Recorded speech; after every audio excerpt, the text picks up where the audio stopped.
Borno State Governor Babagana Zulum has been honored with the award of Best Humanitarian Governor in 2025.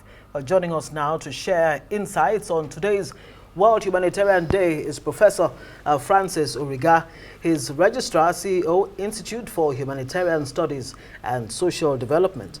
Thank you for joining us on Newsnight. It's my pleasure. I mean, listening to that report by Sumi there, it is obvious that humanitarianism is under attack, like some stakeholders would actually say, globally, and including, of course, Nigeria, with 7.8 million Nigerians, Nigeria's needing humanitarian aid in 2025 alone. But let's talk about the increasing risks faced by humanitarian workers, especially in places like Nigeria. How dire is the situation? Well, I guess that's actually one of the reasons why the World Humanitarian Day has been devoted to celebrate such individuals and also lend our voices for the need to protect anyone who is committed towards saving other persons' lives.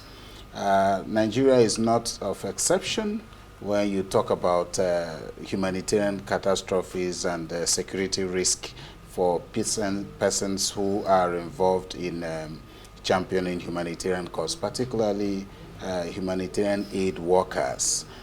Given the level of insecurity we have in our country, persons who would even want to voluntarily get involved in humanitarian services, particularly in supporting rural communities to get aids and get supported, including those who are affected by floods and those who are also displaced by insurgencies, the internally displaced persons. The security challenge has been the major issue of concern here in Nigeria, even though it's not just only peculiar with Nigeria, but narrowing it down to Nigeria, we haven't actually been proactive.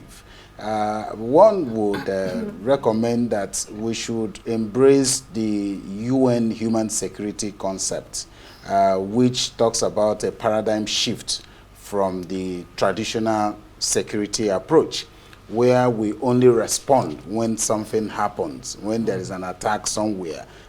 We send troops, we send the military, we send the police, to move into the human security concept, which allows that there should be preventive mechanisms. So as part of the pillars of the United Nations human security concept, it says it has to be preventive, which means we actually know that some of these things will occur.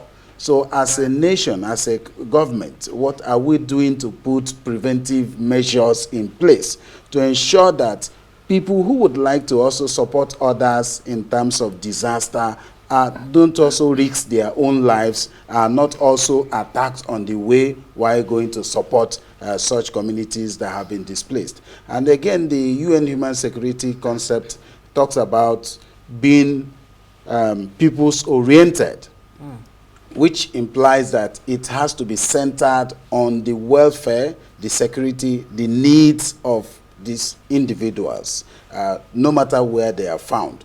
And then it talks about being holistic, being multidimensional and multi-sectoral. That is to say that it is not just only the responsibility of government. Other sectors can also be involved. And again, taking it further, there are certain elements that are seen as contributing factors to this insecurity. So even if we are trying to approach it from a political point of view, you cannot take away the perspective that deals with the socio-economic factors.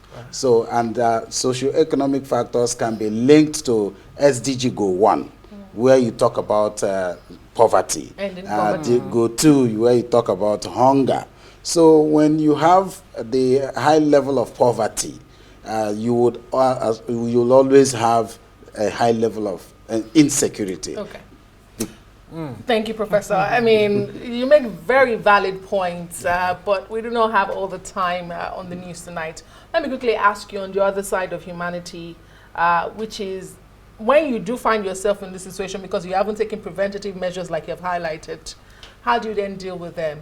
In his message to the world today, the United Nations Secretary General Antonio Guterres warned that funding is drying up. Today's theme is Act for Humanity. How can Nigeria act for humanity with dwindling resources? How do we do that? Or is it even a problem at all? I mean, you are the professor. Well, it's a problem because in this part of the world, we pay lip service to a whole lot of things, and we play politics with human lives. Government have certain structures they have established, agencies, both the Federal Ministry of Humanitarian Affairs, NEMA, and the rest.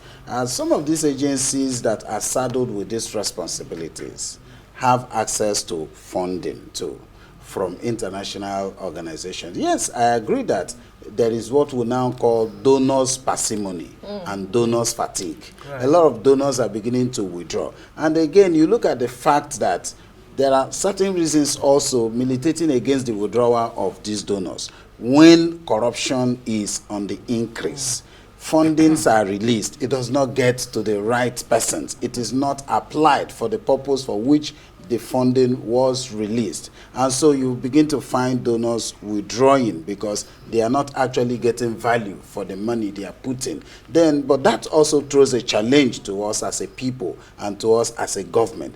Government should be able to wake up to that task and that responsibility because, of course, it is said in the Constitution that the primary responsibility of government shall be the welfare and the protection of lives and properties of the people. So how well have government been able to galvanize resources and even strengthen the capacities of local actors who are found in rural communities, including the NGOs and the CSOs, to be able to, in those days we used to have subventions, government subventions given to NGOs to do interventions. But today, you don't longer find that. So you now find a lot of non-governmental organizations going into comatose. A lot of them are incognito and incommunicado because the fundings are not available for them to do their intervention. So I think government hasn't actually done enough when it comes to the way and manner it galvanizes resources for humanitarian response. And like you said earlier, I mean, government alone really cannot do it. So how should communities, how can communities, individuals, corporate organizations help in closing the humanitarian financing gap? What needs to be done urgently? And I mean, I'm looking at figures in front of me. 31 million people are food insecure. In Nigeria, 10 million children under 5 severely malnourished. 3.5 million severely malnourished. I mean, it is a huge task. So how can you close this funding gap and the aid gap, of course? Certainly. We have, unfortunately, in this part of the world, we do not have so much philanthropists who are committed in sincerity to the cause of funding when it comes to humanitarian interventions. We have more of political philanthropists who during electionary campaign comes to the street, you know, to just do some level of razzmatazz, you know, patronize the woman in selling bolly, you know, on the road and give money and all of that, and go to their constituencies and do some window dressing, you know, of problems, giving 15 cups of rice and wrapper and the rest. Who says to you that that is actually their needs? Yeah. So for us to close the rank, we must be able to set up, even in different states, we should be able to set up, you know, a broader stakeholders engagement that will involve good-spirited individuals, even in the diaspora, who are willing to contribute. You know, we can set up like an emergency humanitarian intervention fund and bring in NGOs, you know, that can access these grants. Of course, I give credence to some organizations, indigenous foundations such as T.Y. Danjuma Foundation, but we do not have a lot of them, unfortunately, in this part of the world. Okay. But again, the private-public participation can also increase if well governized and if well harnessed. Indeed, like we saw Kakovi during COVID. Professor, let me ask you very quickly. We do have a ministry dedicated to humanitarian affairs and poverty reduction, but it does seem like we have not been lucky with the heads of that ministry. I mean, they are embroiled in allegations of misappropriations. You have the Professor of Humanitarian Studies. Just last week, the WTO DG, Dr. Ngozi Okonjo-Iweala, talked about Nigeria's economy stabilizing and that the next step is for safety nets to be established to grow the economy by the government. What is your professional advice to the government regarding the humanitarian ministry? How do we get it right, particularly when it comes to safety nets?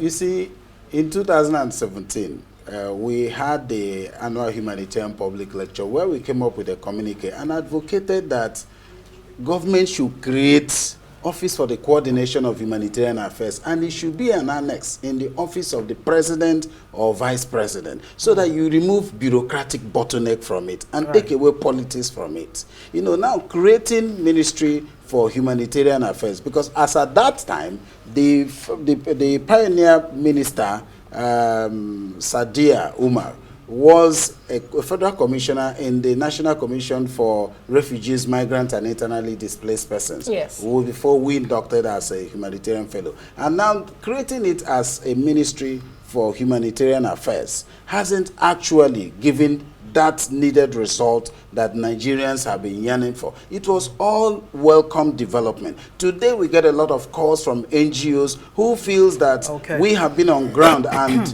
we should lend a voice to this, that government have not actually played the role that they should play by involving these NGOs that can support them in designing programs holistically that can even attract donors. Because if you don't approach it, you know, using the global best practice and you are making it all politics, you will not get the result. And absolutely, and that's a good place to leave it. Professor Francis Origa, I mean, we could give you all night. So many important points that you raised there. Thank you so much for your work. Professor Origa is a registrar, CEO, Institute for Humanitarian Studies and Social Development. Thank you for joining us on Newsnight.